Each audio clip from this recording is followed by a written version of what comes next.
All right, welcome. Welcome everyone to Brown Bag Lit. We are so happy that you're here.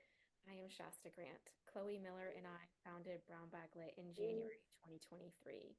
Today we are happy to welcome you to Writing the Missing, a conversation on family, disappearance, and creative investigations with Robert Lunday and Maggie Messitt. We hope to see you at future events too. We're holding a fundraiser for Harris Waltz that we will link to in the chat. All donors are welcome to attend a Write for Change workshop that will be held next Tuesday. We also host an ongoing accountability group called Lunch Break Writers. We meet on Wednesdays at noon Eastern Time and would love to have you join us as a member. In addition to our weekly writing sessions, we have special member-only events like a recent meeting with Claire Beams, the author of The Garden. You can find all of our upcoming events on our website and recordings from earlier events on our YouTube channel and by following us on social media. We'll be sure to put everything into the chat. Our Brown Bag Lit readings are free. We hope you will buy the author's books from here and consider leaving us a small donation to help pay for our expenses through Buy Me a Coffee. Now onto the show. First, please make sure that you're muted during the conversation. I recommend that you put your screen on speaker view during the presentation and then gallery view during the Q&A. Please feel free to put any questions for our guests in the chat as they are talking. We are excited to welcome Robert Lunday and Maggie Messitt for a discussion on Writing the Missing. You can read their bios in the chat, and now I'm going to turn it over to Robert and Maggie. So I'm actually going to jump in a little bit before Robert, partly because to me, the show is really about Robert's book, which I'm quite excited about. While I have a recent book out, I am actually here mostly to talk about a book that's in progress that really overlaps a lot with Robert. I appreciate all of you here in the middle of your Monday. I would love to get started by asking you, Robert, to tell us a little bit about why you tackled this book and how long this book has sort of been inside of you and sort of ruminating inside of you, since a lot of what we're going to talk about is this kind of being something that we carry with us. Okay. Well, thank you all for coming. And my name is Robert Lunday, and the book we're talking about is Disequilibria, which came out last year from the University of New Mexico Press. And the book is about the disappearance of my stepfather, James Edward Lewis, in 1982. Really, I guess I've been writing on it in one way or another since 1983, often for years leaving it behind and working on other things as a writer, as a poet, primarily until recent years. But also dreaming about the experience. I think partly the book came from, this version of the book anyway, came from a need to free myself from a recurring dream, the only recurring dream experience I've ever had, which was my stepfather's return. He disappeared and he never came back. We never found out really definitively what happened to him. And the book is about his disappearance, his life, how I have tried to fit that into meaning about who we are as a family, who we are as a country, and even deeper philosophical questions that Missingness has made me think about. But this recurring dream was always about my stepfather coming back, and my dream self was always very conflicted about that event, which has never happened. I would wake up, and you've all had this sort of dream where you wake up and you can't quite tell for a moment which is dream, which is real. And I would have such a sense of disquiet that he had returned. And as the years went by, you could call it his disappearance self, as I had constructed it, as my youngest brother too had constructed his father's presence. By now, his disappearance self is older than his biological self ever was. And so the disquiet had to do with a lot of things. That had to do with the difficult relationship I'd had with him. He was a military man. He was a hard man to be the child of. But it also had to do with losing the disappearance person. Because if he came back, then the disappearance person would be missing, if that makes any sense at all. And so that waking self that I was would start missing the person I'd really had a relationship for most of my life in his very absence. I would also say this book came about, it really is a pandemic work because I had tried many years.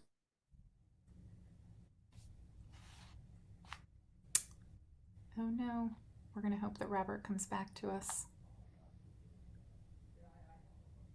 I think he said there might be some storms.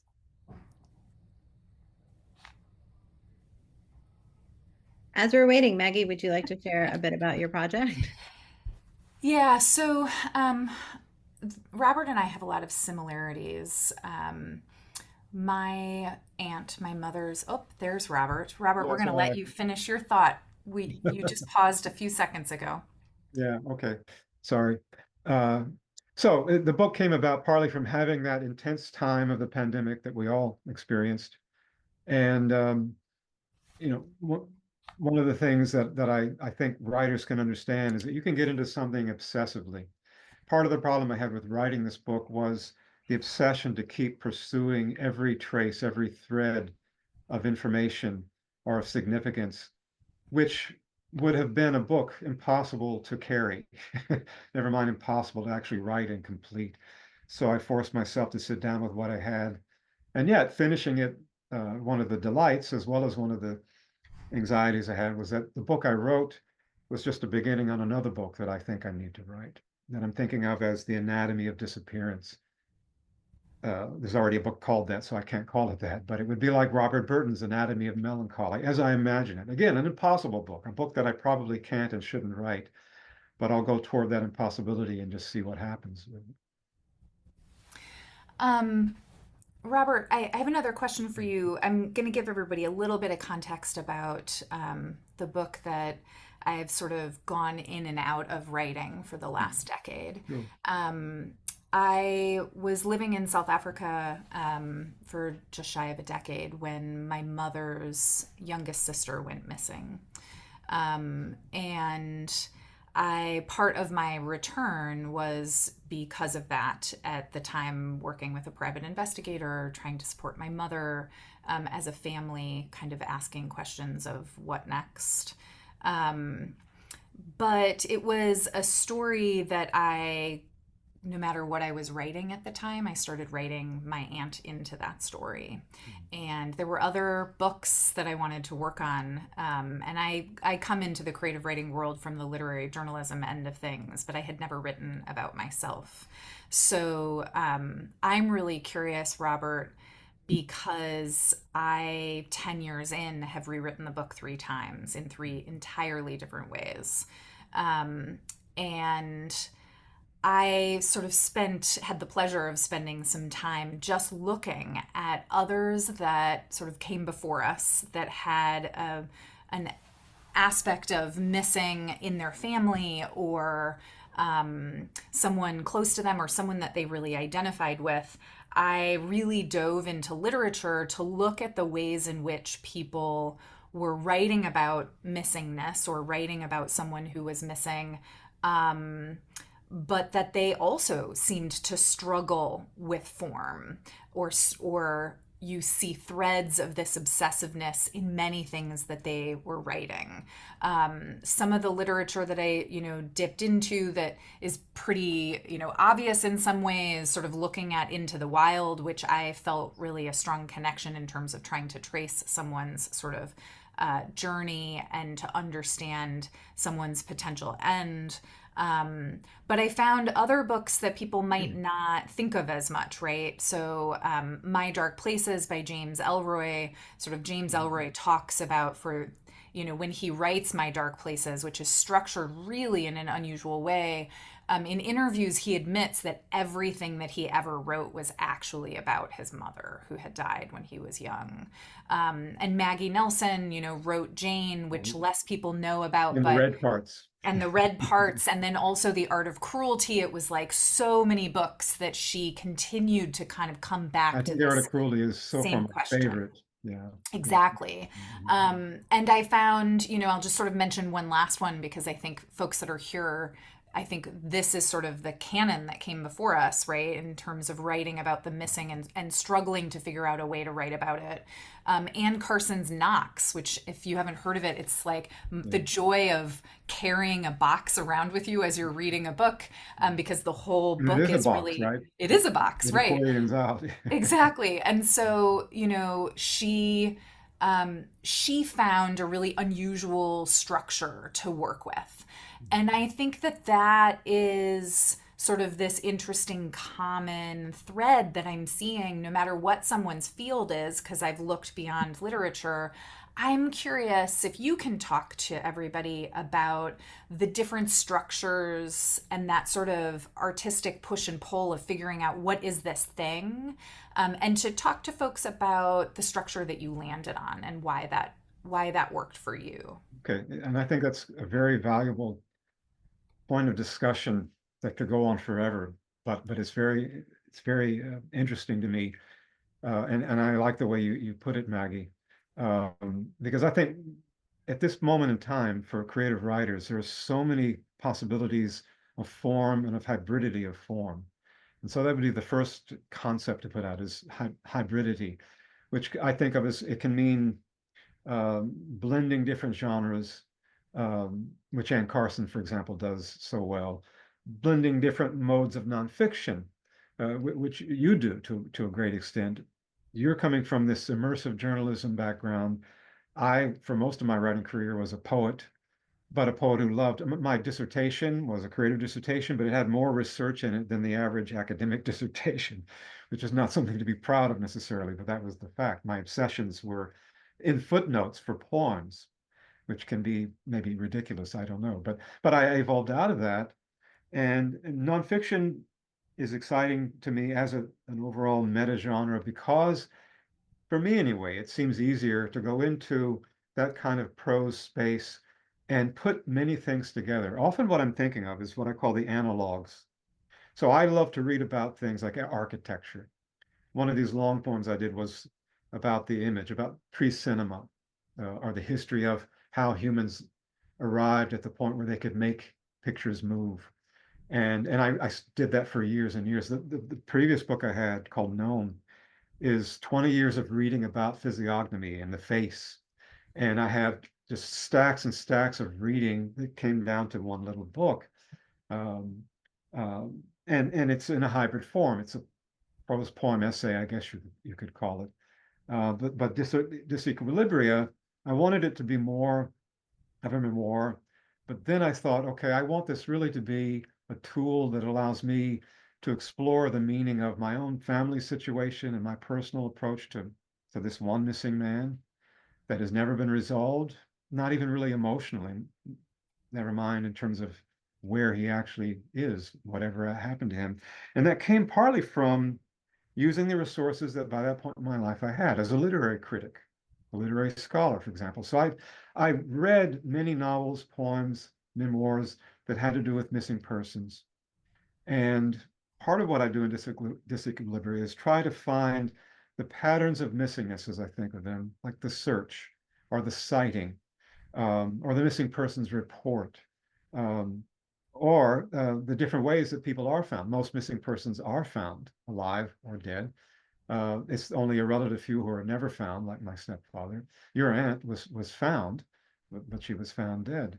And the way you tell the story is interesting because you, in the version that I saw anyway, of the work in progress, you put her biography, her life, later in the work after we already know the resolution.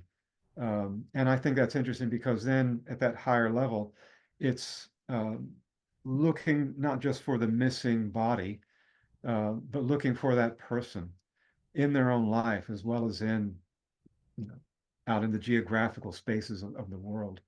And with regard to my stepfather, part of the challenge, both in the book and in the experience of trying to find out what happened to him, was just a matter of jurisdictions.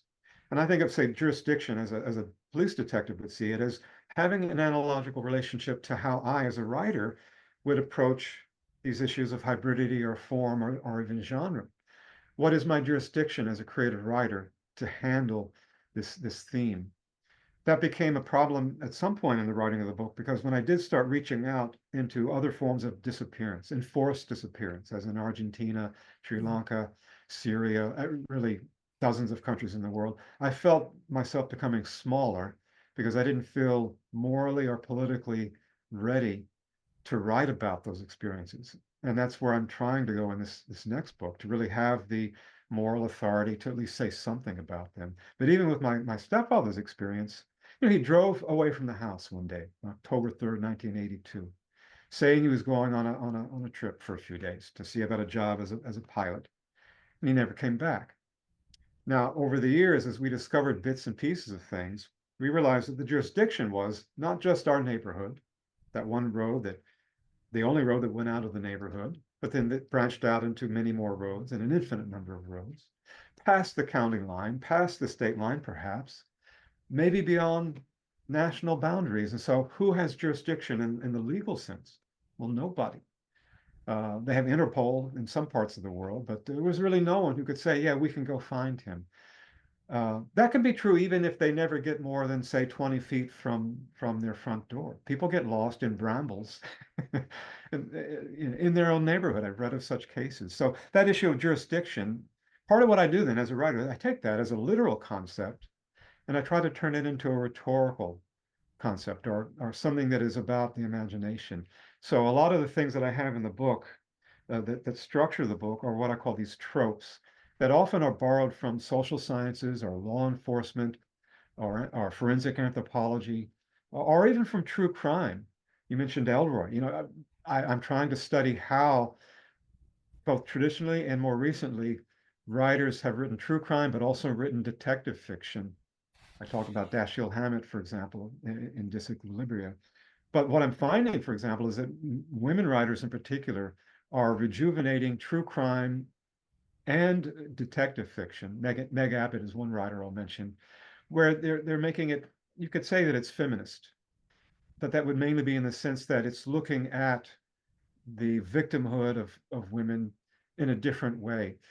I want to mention Amy Baker's Doe, which is a really amazing diptych poetry collection that does that. It looks only at the women, not at the perpetrators, only obliquely, and it tries to tell the story of being a woman, which I think is one of the very fruitful possibilities for writing about missingness. It can be another way into writing about women's experiences. And so I'm finding that in these true crime podcasts that are proliferating. Some of them might be exploitative, but mostly I think they're polemic, and I'm finding that very exciting these days.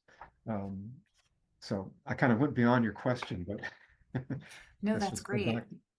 So there's a couple things that you touched upon, and I want to admit that personally, I have had to put my book down during time periods simply because of how emotionally exhausting it is to do this kind of work, and to do it in a way that that at least for me, that I felt was accurate, that I felt was fair, that I felt was probing enough. And one of the common threads that we see across a lot of the literature that I mentioned and a lot of literature that you've mentioned is that we end up having to fill these spaces, right? We're entering into something that we do not have a complete narrative for. And when I started my manuscript, we had not found my aunt. And so, like you, this was a journey to kind of understand and explore and think about the missing more broadly, as well as to sort of explore the story of my aunt, or in your case, your stepfather. And you do such a wonderful job of integrating both your stepfather and sort of memoiristic moments and all of this research that you did. Your choice in filling in the blanks is that. And there's a moment that I also had to put your book down several times just to kind of how intensely there were similarities in terms of, even if we're just talking about the beginning, right? The one thing that I think people don't fully understand is that unless this is an Amber Alert or a Silver Alert, in most cases, you are just filing a piece of paper. In fact, in our case, when the missing persons um, case was filed, it was just a piece of paper, not even a digital filing, that went into a filing cabinet. And that was in 2009. And that the police were very clear, no one is going to be looking. Right. And I think that sets people on a journey of sort of permanent unknowing. And for many people, this purgatory, right? And grabbing at whatever it is that you can, right? Your mother continued to carry the things of your stepfather, or some of the things of your stepfather, sort of with her into the future. And I felt like, your use of letters and things like that, similar to me, is sort of holding on to what we do have and trying to piece those together. I think that both of us enter into a space that is really touching upon what is not really talked about in literature so much, and not really talked about enough around the missing, other than in very particular circles, that before we got on today, we were talking a little bit about. And, you mentioned Pauline Boss. Pauline Boss is someone who really I only experienced by diving into scholarship around death studies, right? And her sort of her definition of ambiguous loss. And just to sort of be simple, I like to think of ambiguous loss in sort of two ways, right? You have someone who is physically present, but is psychologically or cognitively not present, right, or absent. Or you have someone who is emotionally and psychologically present, but is physically missing. And so, in my latest iteration of my manuscript, I'm really grappling with two things. I'm grappling with the loss of my aunt physically and our search for her, which really, I should say, didn't start as a search. It started as me just looking to understand who she was as a person. But then also secondarily, sort of, I have this narrative thread in my family where my grandmother had Alzheimer's, and then my mother at the point was showing early signs of Alzheimer's. And so you have this sort of other form of ambiguous loss. I would love to sort of hear from you some of the sort of the way in which understanding this space of ambiguous loss and the impacts it has through so much of the research that you did, how sort of understanding that impacts your writing about the missing. Well, with Pauline Boss in particular, and the idea of ambiguous loss, part of the way she frames it, I think, and she's written about this concept in several books and articles now, and many other sociologists and psychologists have taken it up. In Australia, for example, a woman named Dr. Sarah Whalen talks about two streams of hope for people looking for a missing person, because family members often make very opposite choices emotionally in terms of hope: to keep looking, to keep waiting, or to do neither. And looking, searching, and waiting, they have different declensions, I think, in terms of what you really mean. My brother has literally searched. He lives in the state of Florida, he's told me, partly because that's the state my stepfather said he was going to, which is also what I call a form of magical thinking. It's not logical, but it's compulsive. And so Pauline Boss's idea, to me, it sounds a lot like Keats's negative capability, the idea of holding two opposites, two contradictory notions in your mind at the same time, and not letting it tear you apart. Irritably reaching after fact is what Keats calls it. And I think that, so my broader idea, as I said earlier, is the analog, something out of psychology or architecture or whatever field it might be. Can I bring that back into my thinking as a writer? And I just love playing around with these tropes. One that I see, I mean, there are many that I see in your book, Maggie. We've talked already a bit before the presentation began about the idea of the archive, that the letters that you were looking at, particularly those of your aunts, they suggest a kind of text, a subterranean text is how I think of it, because you have, what is a letter? A letter is a momentary thing that does get preserved usually, but it has two lives. The life of dear so-and-so, here's what I'm doing, how are you, I'm fine. But also how we read it then later as a trace of something that's archaeological in a sense. The other thing, though, that I saw, that I've seen in many books, again, particularly books by women, both fiction and nonfiction, about a missing person that the woman narrator or character is looking for. You have a kind of doppelganger relationship with your aunt, I think. You're an artist. She was an artist. Now, she was an artist in a way that maybe didn't realize books or something that you could really easily put on a resume, which doesn't mean she was a failed artist. She lived the life of an artist. In a way, that's what you could say. I'm part of what I toyed with in my mind was that that's what killed her. Seeking something, literally and figuratively, that led her literally and figuratively to the jungles of Maui. And so you are the other side of that, a kind of doppelganger spirit. And I found many books, again, nonfiction as well as fiction. Maria Fluke's My Sister Life, about her sister who went missing for a couple of years. The book of Atlantis Black by Betsy Bonner, whose sister was lost and then found murdered. And there are several works of fiction that are a woman looking for a literal sister or a lover or a friend, sometimes globally, transcontinentally searching. And there's so many more, but to get back to a point of craft, both in terms of how I'm working as a writer and how this has helped me in teaching writers, is try to define those analogs that allow a continuum between something seemingly not related, maybe even paradoxically different, and see if you can suspend them, not resolve them, but find the continuum of meaning between them.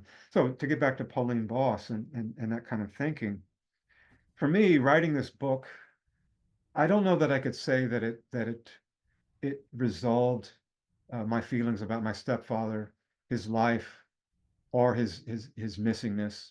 One thing my brother did a couple of years ago, he wanted to have an Arlington burial and a gravestone, and it took him years to get the Army to agree to do that because there's no body.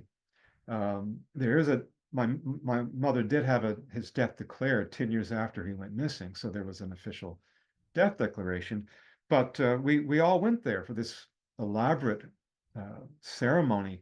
It was very emotionally powerful. I don't know if you've ever been to Arlington. Arlington has been in the news more recently, politically, but it's a powerful place, whatever your politics. I mean, to be surrounded by the history of death in our wars is essentially what it is. And yet it's this pastoral place. And it was very powerful. And I had thought that for my brother, it would be a sort of a resolution, some emotional level. And he told me later that it really wasn't. And so now I'm thinking about, well, why is that?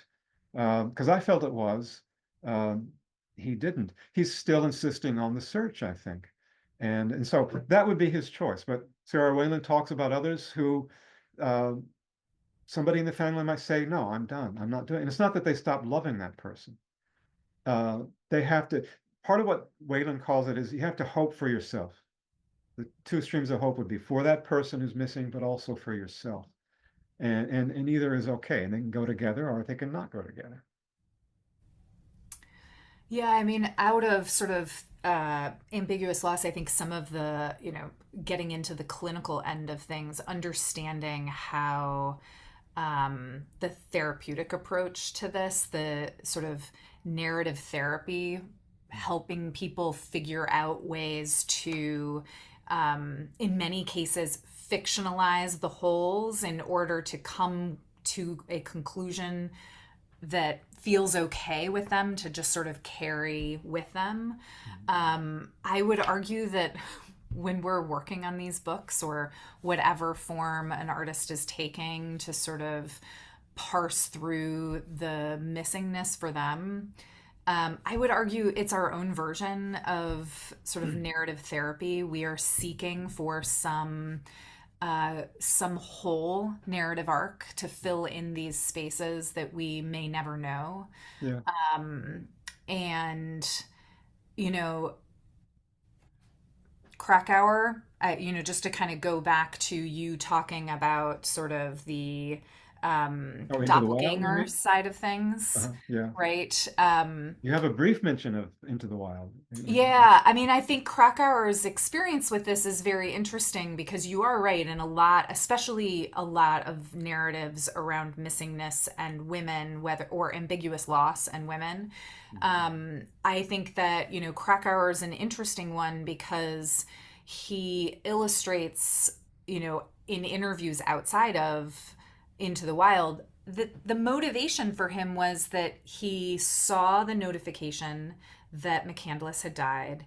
Mhm. He felt like he understood McCandless and what he was doing in ways that others just did not. And he felt protective of McCandless's sort of long time narrative. Yeah. What were people going to remember of this kid? And his journey, and in some ways my own journey, was to understand the story of how they got there better in order to help people understand that this wasn't some crazy situation, that this was a situation that was far more logical and understandable, and that in McCandless's case, a young man taking risk, but that many others would have taken, right? And in this case is, Krakauer doesn't, let's say, like Maggie Nelson, doesn't write 3 books that are the thread, but Krakauer went on to work with scientists to help try to understand the tiny wild potato seed that McCandless likely died from. And he is on scholarly scientific articles that, alongside scientists, and has helped fund the research around this wild potato seed. And so, I would love to hear a bit from you because we've talked about this obsessive nature that even when the book is done, or even, when someone is theoretically given a funeral, even if a body isn't found, that for most of us is not enough.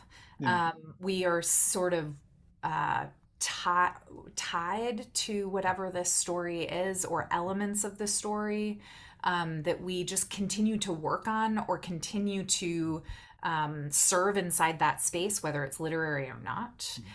I certainly have my own. I'm, curious if you can talk to folks about where this is now taking you beyond sort of the pages of this How book. the writer's skills and elements of craft, which include research and the synthesis of information. Now, the way I think of it is, as to reiterate what I think I've already said, is that I'm reaching towards something that might have a literal dimension of truthfulness, but also a symbolic or even spiritual dimension of truth. And to go back, one thing that is a continuum in my mind that I think I just barely get into in the book. In 1982, what was the experience of disappearance? Well, it has a lot to do with the fact that not only were we not yet into the internet or social media age, we weren't even into the cable TV age exactly. So the people who went missing in those days, somebody could have named in America Amelia Earhart and more recently Jimmy Hoffa and maybe a few other people. The lore of disappearance, it would have been mostly in movies and mystery novels and a little bit in that nonfiction lore of those few names that you could name. But there was not this creation of a social space as you had, say, with when I say cable culture, I mean like Unsolved Mysteries and America's Most Wanted. A few years later, in the later 80s, they started creating this obsession and this sensibility. But when we leap ahead all the way, say, to the internet era and the social media era, now you have many, many layers of sensibility, of ways of thinking, approaching, understanding, dealing with, learning about, getting entertained by, getting upset. There are many, many people who get obsessed with particular missing persons. Missing white woman syndrome is something that Gwen Ifill uh, coined as a phrase, which is very much about that issue of lore, of the mythologizing of a presence. So the missing white woman is the damsel in distress all over again. There are people who in particular have been so obsessed with a young woman, a then young woman named Maura Murray, pretty young white woman who mysteriously disappears. And there are whole Facebook groups dedicated to her story, books, and several documentaries. I try to be kind of anthropological when I look at these things, but one time I was looking at one Facebook group where somebody was proposing, I thought ludicrously, that there should be a national monument in somebody's yard where she supposedly had an accident and disappeared. And I remember getting really irritated, like, you don't even know the person. Why do you care? And I unfollowed the group. And then I thought, no, you be an anthropologist. Just study the patterns. But I keep going back to how, okay, that's an amazing change from, because the thing, from my mother in 1982, for years, if somebody asked her, well, how's your husband? I haven't seen him in a while. She had no good answer in an emotional or a moral sense. She was stymied. And she ended up just lying. He's dead now. Because to get into the story was almost like opening up something that was a stink that people wanted to run away from. Because at the time, we had no sense that this was something that actually had a number to it.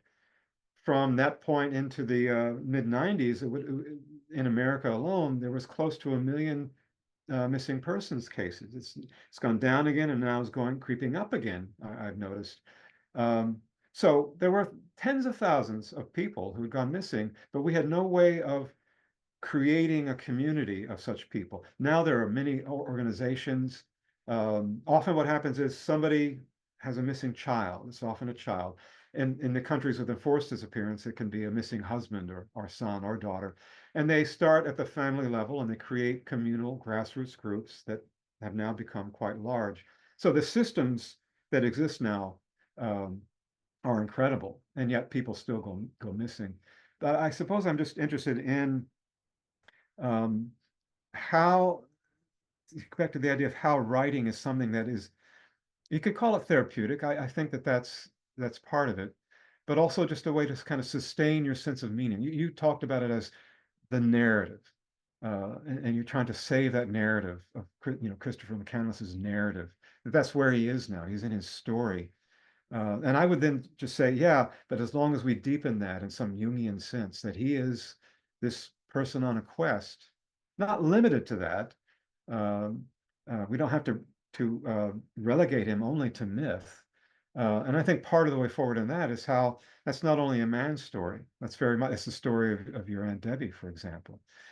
I tie it, to give another trope, to what I have called inadequately risk behaviors. My stepfather's disappearance, I suspect, had to do with his need as a combat veteran to push the edge of danger. My father didn't disappear. My biological father died in a glider crash, but for the same reasons. I write in the book about Andrew Carter Thornton III, a drug smuggler, ex-veteran, who died. There's a movie, Cocaine Bear, that's loosely based on this, I understand. He would parachute and only open his chute at the last possible moment, which depends upon very careful calculations of weight and acceleration. He had 90 something pounds of cocaine strapped to his body the night he died and forgot to add that into the calculation. I would say also that your aunt is pushing toward an edge of risk because of what she's seeking in life. Craig Arnold, the poet Craig Arnold, who disappeared in 2008, he was trying to write a book about volcanoes, what I think was meant to be a sort of lyric book. He was a poet. And he died on a volcanic island very near where I'm going to go live soon in Japan. His body was never found. And so those I see as patterns, because you could look at it as these male veteran types or other risk takers, but also women just as much, or artists just as much. There are these edges of risk and of boundary in our lives. And uh, they define us, but they also threaten us. I just want to mention one thing, and then I think maybe we should open it up to questions. I think I hear a lot from people about how the system has gotten better and there's more people talking about missing persons. And I think that is absolutely true in certain areas. I think we still have the larger question of who is actively looked for and who is not, and where the resources are placed. But I think one of the things that's really important that I would never have known had I not gone through this journey of really sort of investigating my aunt's life and then veering into really looking at the missing persons system. And I say system because I don't really think it's a system. While the internet really did change the dynamics of who was looking for people, because you had a lot of internet sleuths that were just at home folks looking with the resources that they had. There is a man in Tennessee who was originally a factory worker who had dial-up internet, who is one of the sort of I would say, drivers of the progress that we've seen, because he solved really important cases. And when the federal government was looking to try to address the fact that we didn't have a system, because if you went missing and you filed a missing persons case locally, there were local systems, but people cross state lines and those local systems are not necessarily talking to one another. So It's around... thousands, and that's the thing, it's thousands of local law enforcement. Right. They don't connect. There's no communication until NamUs was developed. So they actually paid him as a consultant to come in and build out this Todd system. Matthews in particular? Yes, Yeah. Matthews, but I'm not trying to remember his first name. But the interesting thing is we have a system. NamUs is a system, but only 3 states, and only as of recently, are legally obligated to enter people into that system. Right. So like you, my aunt's case was entered into that system. You were referring to a different system at the time. Her case was only entered in the system way after the fact. Right. And, one of the major problems that really has been blocked at the federal level inside of committees in Congress and never pushed to actually try to pass something is a requirement that all missing persons have to be put into NamUs, and all remains that are found have to be put into NamUs. That is constantly cross-checking. And it's been successful when they've managed to do that, from what I've read. Yeah. Yes, very successful. But it's actually a tiny fraction, because people are not putting them in. And sometimes they're only in because families later find out about NamUs and ask and do the work to get them in themselves. But, we have a real problem that it can only be solved at the state level, that Matthews is also trying to drive. And, that's going to require legislation in all 50 states, and it's going to require families of the missing to be able to drive that legislation.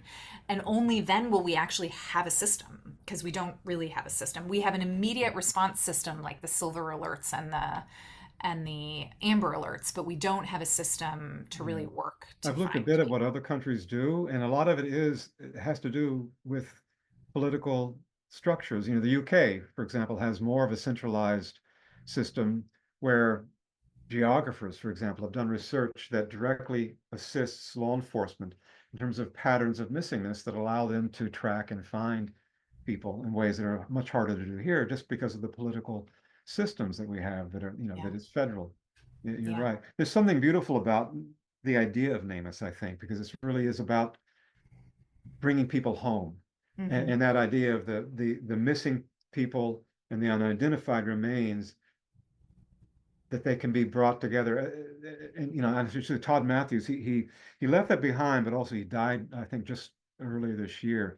But I didn't know that. A good thing to note, though, is that it took somebody like that who just had a hankering, didn't even have he didn't really have much professional background or academic credentials for what he was doing. And you're right that the internet has allowed people to just, if they have a will and a certain talent, they can amplify that in a way. Now, that can be very bad. I mean, one thing about the social media that I'll mention as we wind down here is that it's great because it can amplify missing persons information, but it has very important downsides. For example, abusive husbands can frame their stalking of a wife as looking for a missing person when it's not.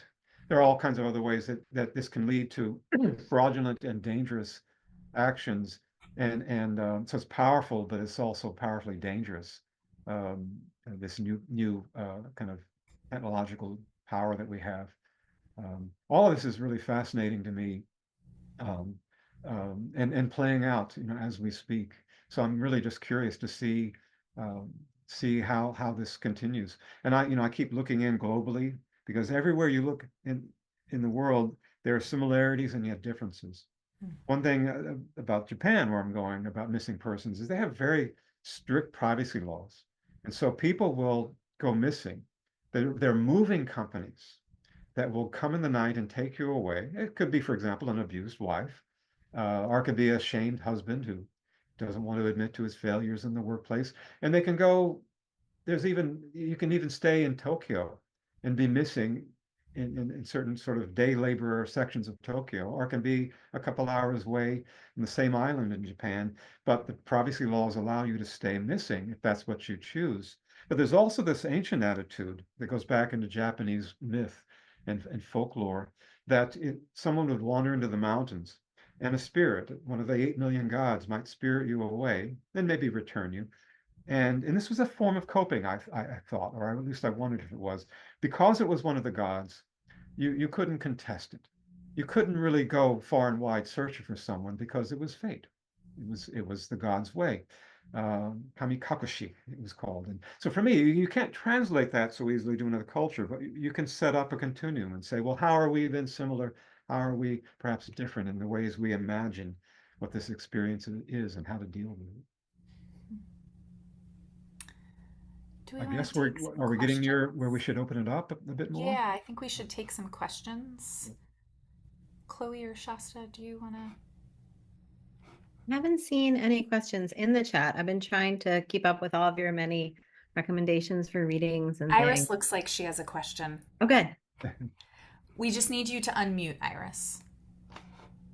A different kind of missing. I'm worrying about a missing person in the Soviet Union during the Stalin era, who's a member of my family, and it obviously is fiction, of trying to piece together what happened, what her life was like and what happened to her.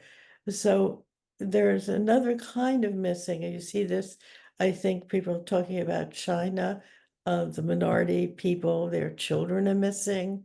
So there's a political oppressive kind of missing, and I wondered if you had, which is another kind of research to try to figure out what happens in these repressive regimes. I don't know if you had any thoughts about it. And that's Maggie, do you want to what start? I'm writing about. I'm doing in fiction, and I have almost no information except what was So you want to base your fiction in this idea of in this idea of what was happening to people in the Soviet Union during Stalin time, where they would just disappear and be sent to the Gulag, and no one knew what happened to them. So it's a different kind of missing, state-sponsored, but the personal story of what that experience is like. That's a very deep rabbit hole that I've fallen down, because once you start looking at enforced disappearance, which is one way to name it, Yeah, then some people will start that narrative, that global narrative, with Argentina. yeah, Argentina is another one, yeah. But of course, you can go back to Nazi Germany. Yeah, You can go back to Stalinist Soviet Union. yeah, yeah. Of course, there's a deeper history even than that. Yeah, except that this is my grandmother, so Right. I'm making it much more personal, Right. and the story of what could have happened. Yeah. I have very little. Well, there, I think it would be, at least in part, that probably Soviets, Russians and others in the Soviet Union in those days, they all knew it was both the reality and the lore and the rhetoric, which was the Gulag. Yeah, And just being far away, let's say in Siberia. yeah. And so what I'm thinking is that you have then what I would call a psychogeography at your disposal to study how the Soviet mind would think of that space being lost in the vastness, as well as in this system, this political system that was so brutal. I had a student, I'll mention, he was from Kazakhstan, and part of his family lore was an uncle who had worked in some bureaucrat's office, and they had a portrait of Stalin on the desk, and he knocked a little bottle of ink onto the portrait, and he was never seen again. So that little gesture made the man be disappeared. And that's something that's down to this student of mine who was the grandson. That's part of the family story. And it's something that I think is even a little bit of a cross-generational trauma, which is another thing I think of. I why do know, you I'm want a to write this story? psychologist. I know about that. Yeah. So that might be something that's also in your impulse to write the know, story, that it's dealing with a kind of Yeah. cross-generational trauma. Yeah, I feel I can relate to the doppelganger business. Yeah. But Yeah, Iris, I think the things that I always think about when it comes to really having no information, I feel like, Anne Carson's Knox dealt with almost like a teeny tiny fraction of information, and to see how she pushed and pulled it into a book was really interesting. That's a pretty extreme experimental version of something, but I think we see this all the time in sort of war narratives, right? The disappearance of people in war. That, I wouldn't even necessarily completely shy away from it being nonfiction, because you have the ability to really do research and really sort of tease out and play with it. I've been doing a lot of research. Yeah, I think one Even of the worse things than I that, thought it was. oh, yes. Well, I think one of the things that Robert does really beautifully, that is not so easy to do, but I think is a really great tool, is the recognition of or writing about the absence of what we'll ever know, right? And being able, Robert and I both do this in places, this imagination space, right? After having done research or thinking about what would have happened, being comfortable entering into that space, but for me, being really transparent to the reader that, I am imagining something right now. I'm an academic, so I can really get into the background and a writer. Yeah. Well, good luck with that, Iris. Thank you. Yeah, but it's my own grandmother, and really wanting to know her and what happened to her. Yeah. It's a personal journey too. Yeah. Mark, I see your hand up. Oh, we need you to unmute. Yeah, that's always the problem with it. Now updated so it has a little message to me to unmute. So if I'm paying attention, I'll do it. But first of all, thank you very much. This is really, really helpful and enlightening, and there are a lot of really good resources, including your own writing that I'm going to check out. In my case, so real quickly, my son went missing. My 32-year-old son went missing 3 years ago. He did not have a car. The last we know of him, he was pacing back and forth in front of a 7-Eleven. We have the security video in which he paced while he had called his mother, was waiting for her for 15-20 minutes pacing, and then he just decided to walk away. And that was the last of it. He had managed to either lose or have stolen his phone, his computer, which by the time we found were wiped clean and resold in black market situation. So and there was no trace on any credit card or anything, like zero Zippo, nothing. So I guess one of my questions is, I know there's no there's no pat answer to this, but I started to write a memoir a year ago after 2 years. I took a class, structured it, sort of kind of transcribed my journals. And then at the end of that semester, after maybe 2-3 months, I stopped. And I sense, a big reason is I'm still processing this. Of course, there's no resolution. there may never be. But is there like a certain amount of time people typically spend for, sounds like anywhere, in this case, 40 years to 10, 15. I sense that 3 years is too soon, but I know there's no real good answer, but maybe you can address some thoughts that you have. One thing I would suggest, and this is not only about your desire to write, I mean more about this experience, but to find out online or where you live, if there is a group that you can join. Here we have the Texas Center for the Missing in Houston. And I have been to several of their meetings and found it both very painful, but also very helpful to see other people. Just to give you an example, there's one woman who's been involved for years, whose daughter she thinks has been sex trafficked going back 15 years, still never found. Another woman whose son went with a friend back to Mexico and never came back. And that had been a few months when I talked to her. And then another couple whose daughter had just a couple of weeks earlier gone missing. She has since been found dead. And so there were 3 very different family situations across many years down to a couple of weeks. And what I found powerful, but also very difficult to deal with, was how they all had the same rawness of grief. The mother who had been searching for 15 years, and the husband and wife who had been looking only for a couple of weeks. And the person looking for a son who had crossed borders, knowing that she could not trust the Mexican police or other authorities. They might have even been complicit.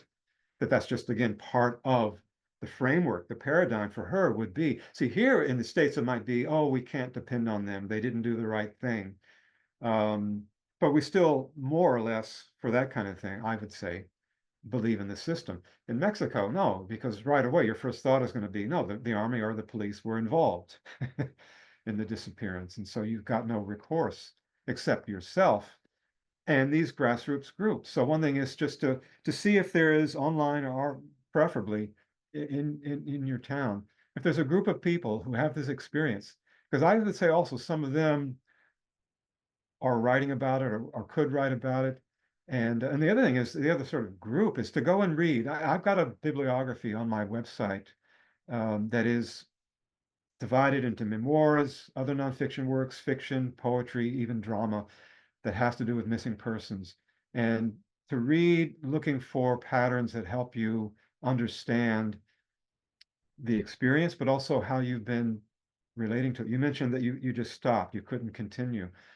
That is something that I think you need to fold back into the whole process, that you got stopped. Go back and write about why you stopped. I would even say that's sort of like cognitive behavioral therapy, as I've been taught it by my therapist. Stop, pull out of what you're in, and look at it. And that can go on ad infinitum. And those are just some of the thoughts. Although I feel sort of helpless to really pretend to advise you, because one thing I found going to the meetings for the Texas Center of the Missing is that I felt so overwhelmed. It's one thing to read a book. I read lots of books, but a grieving mother. I mean, it makes me right now even want to cry. And yet I had to go through it. I had to listen to people, and it helped me. After some pain, it really helped. Mark, I'm really sorry for your family. It's 3 years is really fresh. And I will say that, I started my writing journey sort of with an understanding that we were never going to find her. And I had sort of gone through that process, but it was just entirely cracked open while I was working on I think the understanding that we were never going to find her, the finding her was like a whole new trauma for me, because I had just sort of found a place of acceptance. And I will say at the time, I was working with other writers in an MFA program, a lot of whom were working on trauma memoirs and things like that. And my advice always was, do not write as things are happening. Do not write in that sort of heart of grief. And there I was already working on something, but now being cracked open and inside something in real time. And, you know, I would say if you feel really compelled to write, the only advice I can give you is to not necessarily write telling yourself I'm writing a book, but to just write and to just have these sort of, I used these really low stakes writing exercise that were really just about getting what I was thinking about, how I was feeling, the questions I was asking down. These were not pages that I felt were pages of a book, right? In the end, when I was ready, they helped me tremendously. But I think taking this idea that you're writing something in particular off the table and just giving yourself the freedom to use it as a tool to get things down and to allow yourself the space to think. I think, you know, the literature that I was telling you about that I was reading was really helpful for me to connect with other people, because I didn't know how to connect with other people who could really understand it. Very few people can understand what you're experiencing, and very few people experience it and decide to write about it. And so people find so many different ways to sort of process that and think about it. I do know some people who would be happy to work with you, though. So if you want to sort of connect with me through Shasta or Chloe, I'm happy to help you. That's great Thank advice. you. You know, for me, I mean, I'm glad to have heard your approach to the writing, to let yourself kind of, you know, not be stuck to the project, but just write. That's great. Really appreciate you sharing everything, Maggie and Robert. I hope that you guys enjoyed it. I mean, it's really hard material. And it was helpful. I put lots of links into the chat. Do read their books if you haven't already. Look at their websites. I'll be sending out the recording once we have it posted. It might take a few days, but we'll put in all the resources. And Maggie and Robert, if you guys have any other resources you'd like to share, I can put that into the email to share with folks. Thank you for taking the time to spend your lunch hour with us today. We really appreciate it and wish you all the best with your writing and projects and searching, and in this case, your hearts.